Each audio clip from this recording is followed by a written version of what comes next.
18 cara menggunakan neural network yang hampir pasti belum pernah ada dengar sebelumnya. Kebanyakan orang hanya menggunakan sebagian kecil dari semua kemampuan yang ada. Saya sudah 3 tahun mengajarkan orang-orang cara bekerja dengan kecerdasan buatan dan hampir selalu melihat hal yang sama.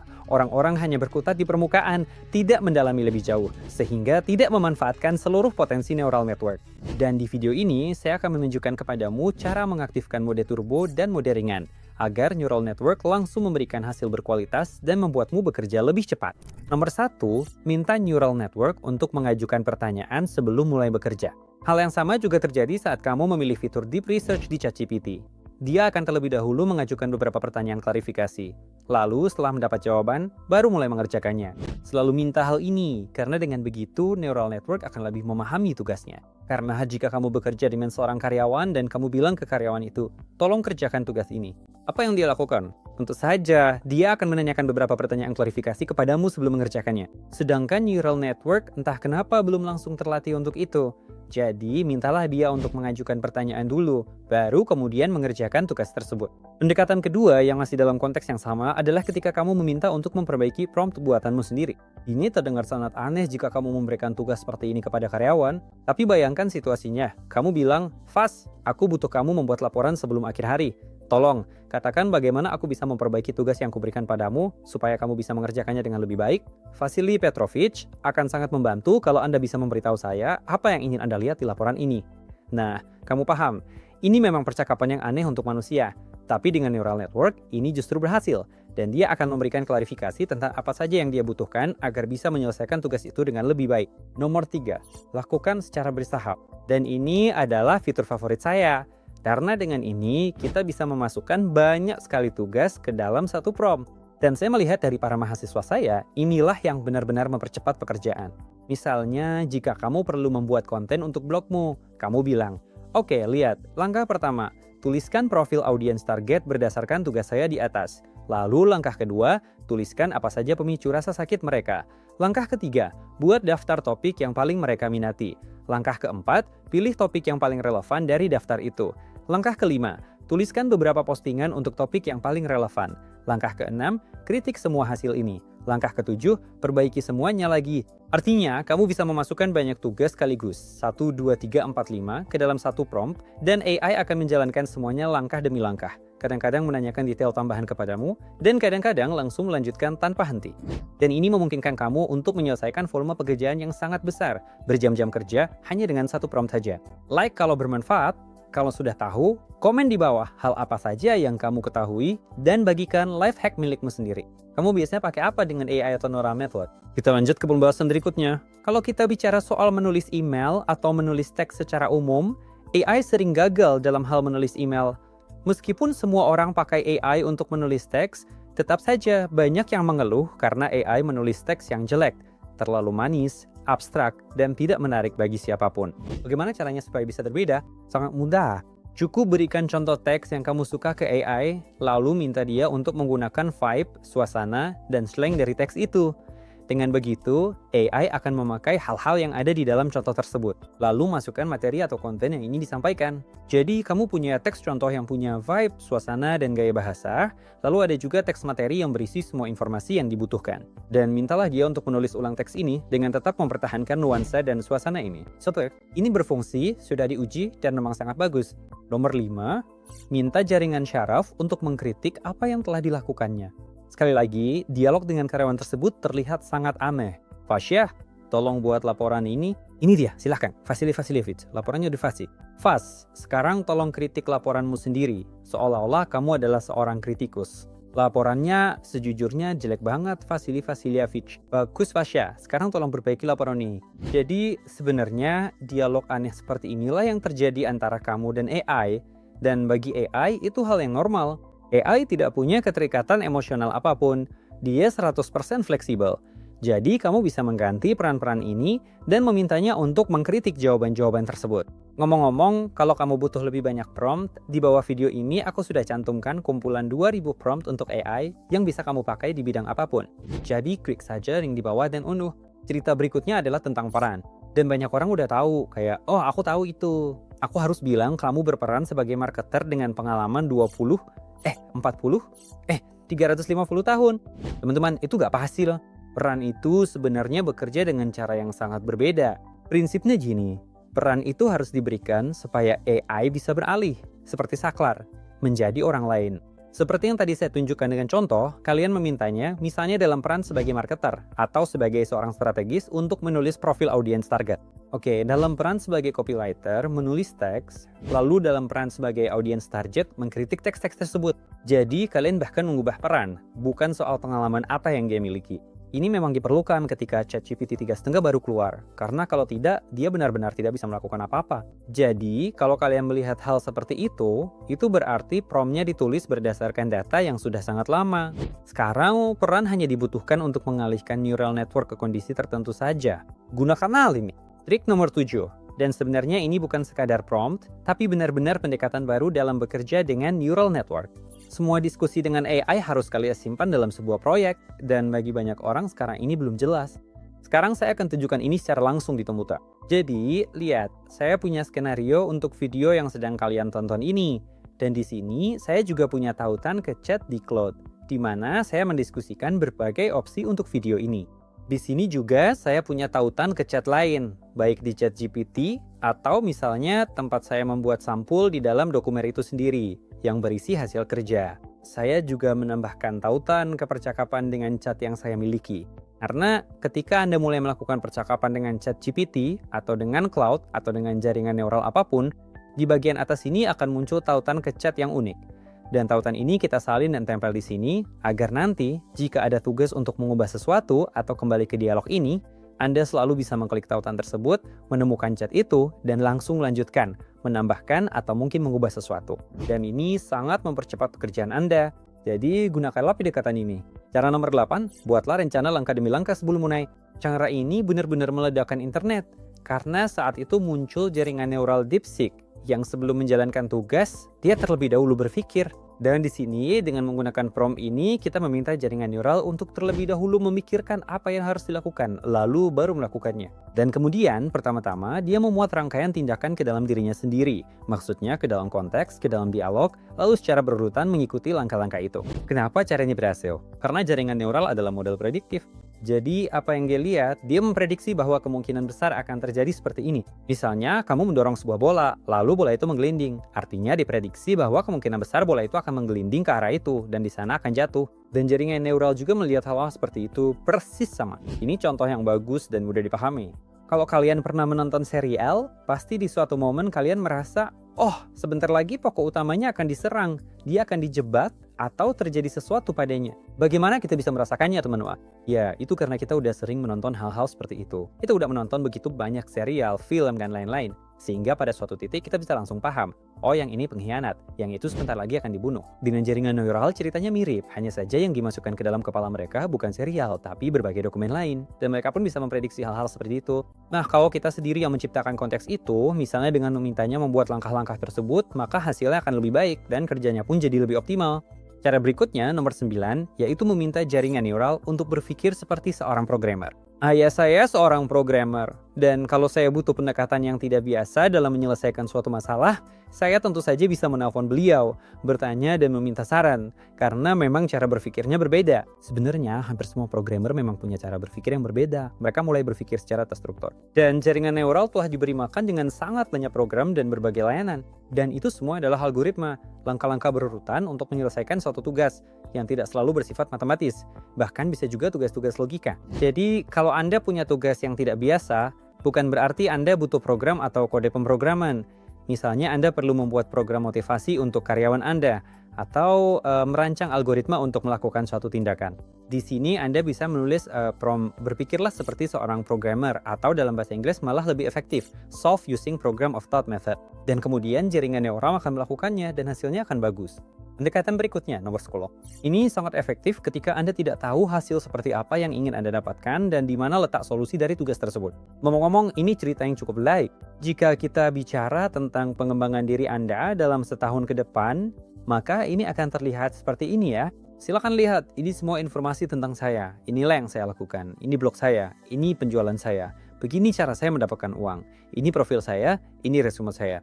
Dan selanjutnya dengan metode Tree of Thought, yaitu metode pohon pemikiran. Coba pikirkan cara bagaimana saya bisa mulai menghasilkan lebih banyak, bagaimana saya bisa menjadi lebih efektif, bagaimana saya bisa meraih kesuksesan di bidang tertentu. Atau jika Anda tidak tahu di bidang tertentu, ya bagaimana saya bisa menemukan blind spot saya, bagaimana saya bisa membentuk kebiasaan baru. Jadi Anda meminta untuk melakukan ini dengan metode tree of thought. Dalam kasus ini, hasilnya seperti berikut.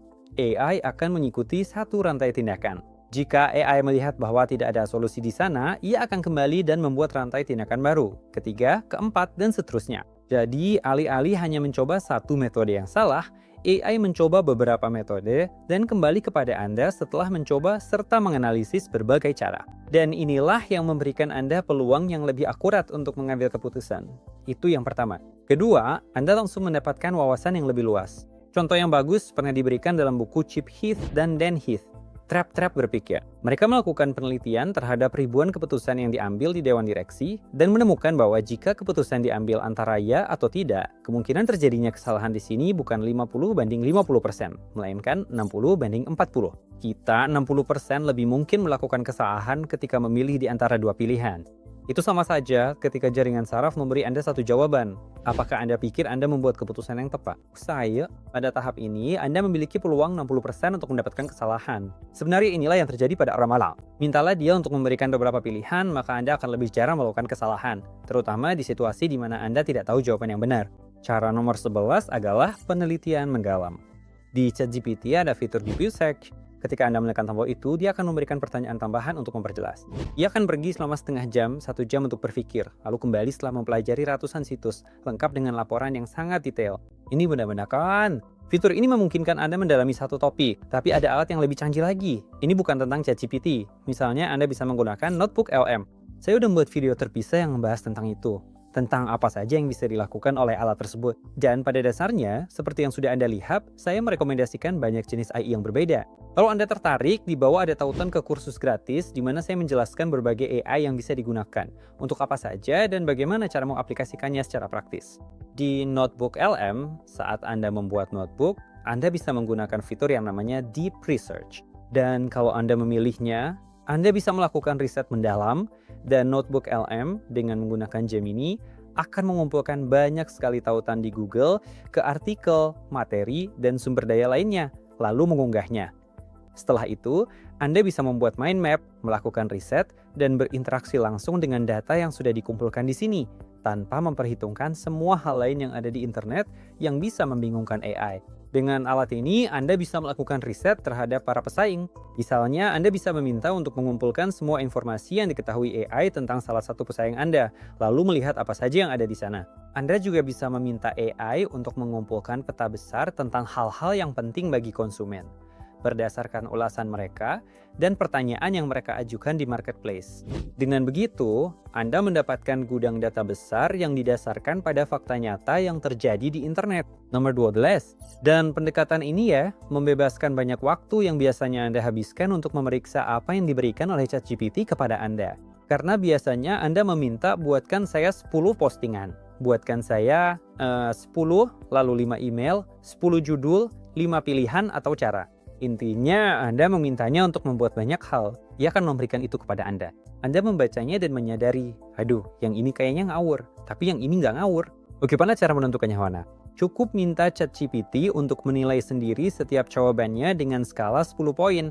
Dan Anda akan terkejut betapa akuratnya dia memberikan penilaian di sini. Jadi dia sendiri yang memberikan jawabannya kepada Anda, dan Anda bisa meminta, ya, tolong lebih tegas pada dirimu sendiri dan nilai dengan skala paling ketat. Dan dia akan menilai dengan sangat ketat dan berkata, ya ampun, aku benar-benar menulis omong kosong, dasar aku bodoh.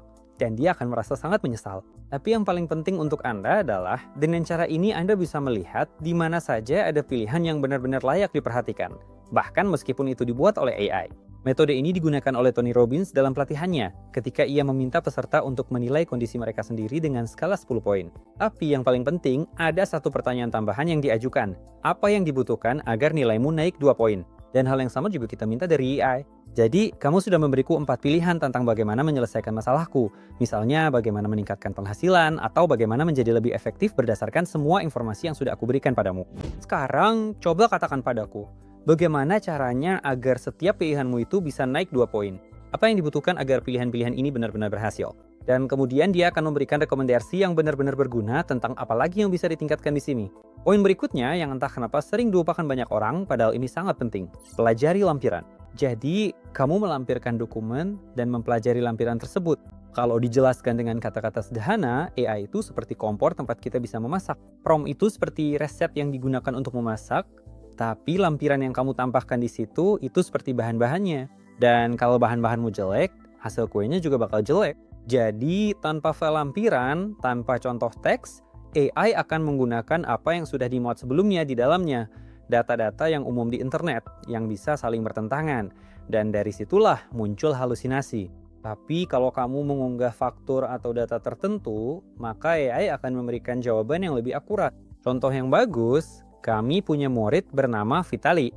Dia punya bisnis pengantaran sushi dan dia mengunggah lampiran berisi 70 penjualan terakhir yang dia miliki. Setelah itu dia meminta AI untuk menganalisis penjualan-penjualan tersebut, mencari cara untuk meningkatkan keuntungan dan nilai transaksi rata-rata. Dan AI melihat datanya lalu berkata, "Oh, jual ini bersama dengan itu sebagai paket combo makan siang dengan harga sekian dan kamu akan mendapatkan lebih banyak keuntungan." Dia berhasil melakukannya. Hasilnya, saya memperoleh keuntungan 8% lebih banyak dalam seminggu. Metode ke-14 adalah berhenti berkomunikasi dengan obrolan GPT di dalam obrolan. Nah, mungkin sebagian dari kalian tidak akan mengerti apa yang saya katakan. Tetapi, intinya begini. Anda perlu berhenti berkomunikasi dengannya hanya melalui obrolan dan beralih ke komunikasi melalui asisten virtual. Ini adalah GPT di obrolan GPT. Ini disebut proyek di Cloud, disebut Spaces di Perplexity, dan disebut Gems di Gemini. Apa itu sebenarnya? Ini adalah ketika Anda mengunggah prompt langsung ke dalam neural network. Lalu prompt itu disimpan di sana. Dan selanjutnya, ketika Anda membuka asisten tersebut, dia sudah mengingat prompt itu. Ini seperti multi cooker yang sudah diprogram untuk memanggang. Kamu hanya tinggal memasukin bahan-bahannya, lalu bilang, panggang. Seperti mesin kopi, kamu datang, tekan tombol, bilang cappuccino, dan mesin itu akan membuatkan cappuccino untukmu sesuai program yang sudah ada di dalamnya. Dan program ini sebenarnya prompt yang sudah kamu buat, kamu unggah, simpan, lalu tinggal bilang, siapkan video untuk YouTube, tulis surat, transkripkan apa yang ada di sini. Ini saya punya pertemuan dengan klien, tolong catat siapa yang janji apa dan seterusnya. Dan kamu hanya perlu membuat tombol-tombol ini untuk dirimu sendiri, yang akan menjalankan tugas-tugasmu. Dan disinilah letak percepatan kerja yang luar biasa. Mahasiswa kami membuat asisten AI seperti ini. Kami punya praktikum di mana mereka membuat asisten AI seperti ini dalam 2 jam. Dan mereka membuat asisten yang bisa menyelesaikan pekerjaan sebulan hanya dalam 2-3 jam. Dan ini bukan kasus yang jarang terjadi, tapi memang sering terjadi seperti itu. Apa artinya ini? Ini berarti disinilah letak percepatan utama. Pendekatan berikutnya, nomor 15, adalah membuat AI agent, di mana jaringan saraf mulai bekerja secara otonom dan mandiri untuk menyelesaikan tugas. Pemilik restoran di Bali, Astik, pernah belajar di tempat kami. Dia membuat asisten AI yang menjawab pertanyaan pelanggan di Instagram. Jadi, ketika mereka menulis dan menanyakan hal-hal seputar pemesanan meja, asisten itu langsung menjawab pertanyaan-pertanyaan tersebut. Top manager dari M-Video Eldorado juga pernah belajar di tempat kami, dan mereka membuat asisten yang menjawab ulasan di marketplace. Jika ulasannya positif, maka asisten itu akan mengatakan, "Ya, terima kasih banyak atas ulasannya." Jika ulasannya negatif, maka asisten itu akan memanggil manajer agar manajer bisa menyelesaikan masalahnya. Dan situasi-situasi seperti ini memang banyak, tapi hal ini penting bukan hanya untuk pemilik bisnis saja. Kami pernah punya kasus di mana Sasha Ignatenko membuat asisten AI khusus untuk dirinya sendiri, yang mengambil alih sebagian korespondensinya dengan calon klien dan mitra. Dan buat ini benar-benar membebaskan dia dari 4 jam rutinitas sehari yang sebelumnya ia habiskan untuk berkomunikasi dengan orang-orang. Bahkan dia udah sampai pada titik burnout dan hampir siap untuk resign dari pekerjaannya. Padahal pekerjaannya sebenarnya seru. Akhirnya dia membuat bot ini, membebaskan waktunya, dan bot ini mulai menjual untuknya hingga 600.000 rubel per bulan, serta berkomunikasi dengan desainer dan arsitek. Dan disinilah letak keunggulan besarnya. Bagi yang tertarik, di bawah ini ada link ke masterclass, di mana saya menjelaskan secara detail tentang agen AI selama 3 jam. Cara ke-16, Anda bisa meminta AI untuk menghasilkan prompt bagi AI lain. Ini memang tidak begitu jelas, tapi seru juga. Misalnya kalau kita bicara tentang AI video. Belakangan ini, prompt JSON sangat efektif. Prompt di mana dijelaskan misalnya warnanya seperti ini, adegannya seperti itu. Kamera dari sudut tertentu, lensa tertentu. Pokoknya ada banyak detail yang harus diperhatikan. Dan kalau Anda hanya mendeskripsikannya dengan bahasa manusia biasa, tentu saja Anda bisa saja lupa hal-hal seperti itu kan? Tapi kalau Anda meminta AI, tolong buatkan saya prompt JSON yang mendeskripsikan adegan seperti ini. Anda mendeskripsikan adegannya dengan bahasa manusia, lalu AI langsung mengerjakannya. AI akan mendekomposisi semuanya ke dalam prompt yang mirip dengan kode pemrograman. Lalu Anda salin prompt itu, kirimkan, dan ajaibnya hasilnya benar-benar keren. Hal yang sama juga bisa Anda minta. Nih, Jiat, ini percakapan saya denganmu. Sekarang dari semua ini, buatkan prompt untuk asisten AI supaya saya bisa melakukan semuanya lebih cepat hanya dengan satu klik. Lalu dia masak cepat, akan menyortir dan menyusun instruksi siap pakai ini untuk asisten AI. Dengan cara ini Anda mendapatkan dorongan. Metode nomor 17 disebut jangan mulai sampai saya memberi izin. Nah, itu cerita yang lain. Pada titik tertentu, jaringan syaraf mungkin kehabisan token, tapi jaringan tersebut hanya dapat memuat sejumlah token tertentu dalam satu permintaan, sambil tetap mempertahankan riwayat yang besar. Dan ketika Anda mencapai batas itu, cara yang baik untuk melakukannya adalah seperti ini. Anda berkata, begini, saya akan mengunggah dokumen satu persatu. Jangan lakukan apapun sampai saya menyuruhmu, mengerti? Dan dia menjawab, ya, saya mengerti semuanya. Unggah. Lalu Anda mengunggah dokumen pertama, kedua, ketiga, keempat, kelima. Setelah mengunggah banyak dokumen, lalu Anda berkata, sekarang analisis semua ini dan cari tahu apa yang saling berhubungan di dalamnya. Atau untuk pertanyaan lain, Anda bisa memintanya, jangan mulai melakukan apapun sebelum kita memperbaiki permintaan ini. Sebelum kita benar-benar paham apa yang sedang kita lakukan. Dan seterusnya. Jadi, Anda menetapkan syarat kapan dia harus mulai bekerja. Dan kapan dia hanya menunggu. Dalam mode apa dia berada. Dan inilah yang benar-benar menarik. Ketika Anda bisa mengalihkan AI ke mode kerja yang berbeda-beda. Dan cara ke-18 ini adalah life hack yang benar-benar tidak terduga, yang memungkinkan Anda mengetahui kapan AI mengarang, dan kapan dia benar-benar menemukan fakta menarik dan mendasarkannya pada hal tersebut.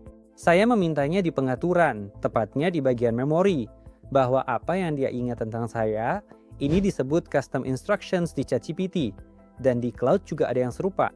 Saya memintanya hal berikut. Jika kamu mengarang, mulailah sapaanmu kepada saya dengan nama Pashka. Dan jika kamu menulis berdasarkan fakta, panggil saya Pavel. Dan ketika AI mulai menyapa saya dengan cara yang akrab, saat itulah saya tahu. Nah, dia sedang berbohong, mengarang. Dan hal-hal seperti ini memungkinkan Anda untuk mengenali dari beberapa tanda apa yang sebenarnya sedang terjadi. Tentu saja, ini tidak melindungi Anda dari semua risiko yang mungkin terjadi. Misalnya, AI tidak mengarang sama sekali secara detail tentang bagaimana caranya supaya AI tidak mengarang. Dan soal teknik keamanan, saya udah buat video terpisah. Tapi bagaimanapun juga, cara-cara ini pasti bisa membantu Anda. Jadi teman-teman, tuliskan metode mana yang paling bermanfaat bagi Anda, metode mana yang sudah Anda ketahui, dan metode mana yang belum Anda ketahui. Mungkin Anda menggunakan pendekatan lain dalam pekerjaan Anda. Ini juga akan menarik untuk diketahui. Nah, beri like pada video ini jika Anda bukan bot atau jaringan saraf. Ini Pavel Lebedev bersama Angah. Sampai berjumpa lagi. Selamat tinggal.